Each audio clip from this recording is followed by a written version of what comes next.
सबको equal opportunity दो। आज की डेट में जितने कॉम्पिटिटिव एग्जाम है वो तो एक है, एनडीए का जो एग्जाम है वो तो एक ही है ना सबके लिए। आप किसी भी बोर्ड से पढ़ के आओ, आपका पेपर तो वही एक ही होगा। सीबीएसई से पढ़ो, आईसीएसई से पढ़ो, जिस भी बोर्ड से पढ़ो, पेपर अलग अलग है क्या? जोर से बोलिए। एक एनडीए का एक पेपर, क्लैट का एक पेपर, जेई का एक पेपर, नीट का एक पेपर, बैंक का एक पेपर। आप किसी भी बोर्ड से पढ़ के आओ, कर्नाटक से पढ़ के आओ, बंगाल से पढ़ के आओ, कहीं से पढ़ के आओ, पेपर आपका एक है। जब पेपर एक है और कॉन्स्टिट्यूशन का आर्टिकल 16 कहता है सबको इक्वल अपॉर्चुनिटी दो, तो इक्वल अपॉर्चुनिटी तो तभी मिलेगी ना जब सिलेबस एक होगा। और अल्टीमेटली कोचिंग वाले तो सबको एक ही पढ़ाते हैं। आप इंटरेस्टिंग देखो, आप 12वीं किसी भी बोर्ड से करो, सीबीएसई बोर्ड से करो, कर्नाटक से बोर्ड करो, तमिलनाडु बोर्ड से करो, जब आप फिटजी की कोचिंग करोगे, या इधर कौन सी चलती है भाई? हमारे दिल्ली में फिटजी बहुत चलती है, यहां भी है। आकाश होगा, फिटजी होगा, एलएन होगा, जो भी है। अब ये बताओ, ये एलएन, आकाश, फिटजी वाले सीबीएसई वालों को अलग पढ़ाते हैं, आईसीएसई वालों को अलग पढ़ाते हैं, एक साथ ही पढ़ाते हैं? साथ ही पढ़ाते। तो कोचिंग वाले भी कॉमन सिलेबस, कॉमन करिकुलम पढ़ा रहे। सेंट्रल गवर्नमेंट पूछ भी रही है कॉमन सिलेबस, जो पेपर आ रहा है सबके लिए आ रहा है। तो फिर ये 9वीं 10वीं 12वीं तक अलग अलग क्यों पढ़ाया जा रहा है? फायदा क्या है?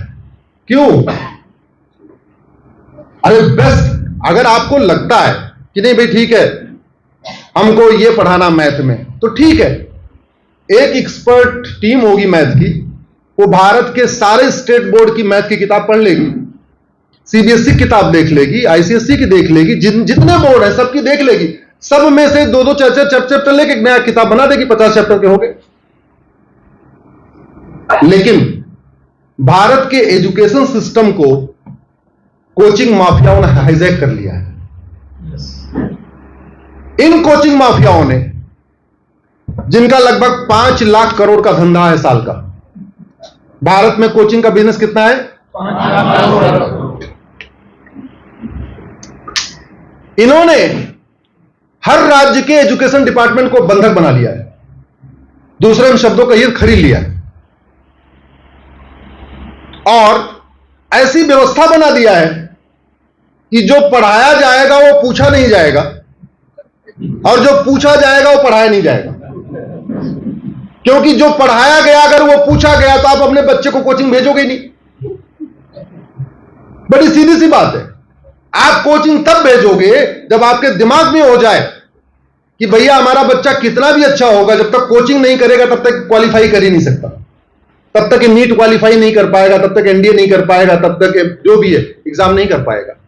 तो आपके दिमाग में डाल दिया गया और ऐसी व्यवस्था भी बनाई गई कि आप 10वीं 12वीं के साथ साथ 3-4 लाख रुपए अलग से भी दे दो।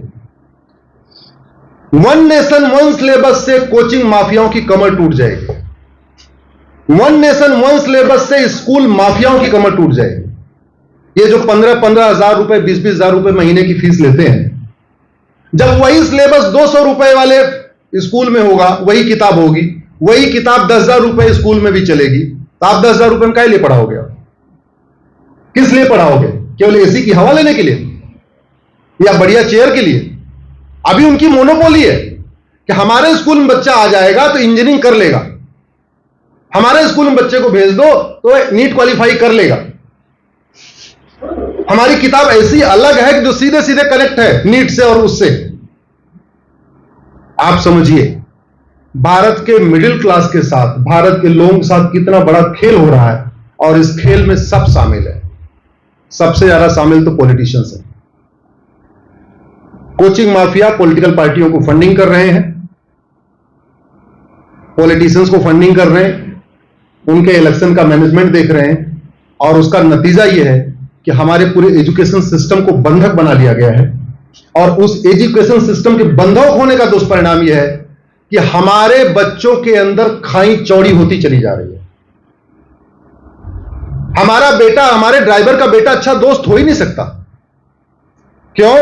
क्योंकि हमारे बेटे के दिमाग में सुपीरियरिटी कॉम्प्लेक्स होगा कि मैं तो इस स्कूल में पढ़ता हूं, और ड्राइवर के बेटे के अंदर इंफीरियरिटी कॉम्प्लेक्स होगा कि मैं तो इस स्कूल में पढ़ता हूं। 20,000 रुपए फीस देने वाले बच्चे के दिमाग में सुपीरियरिटी होगा कि मैं तो ये वाली किताब पढ़ता हूं, ये किताब तो किसी और स्कूल में पढ़ाई नहीं जाती।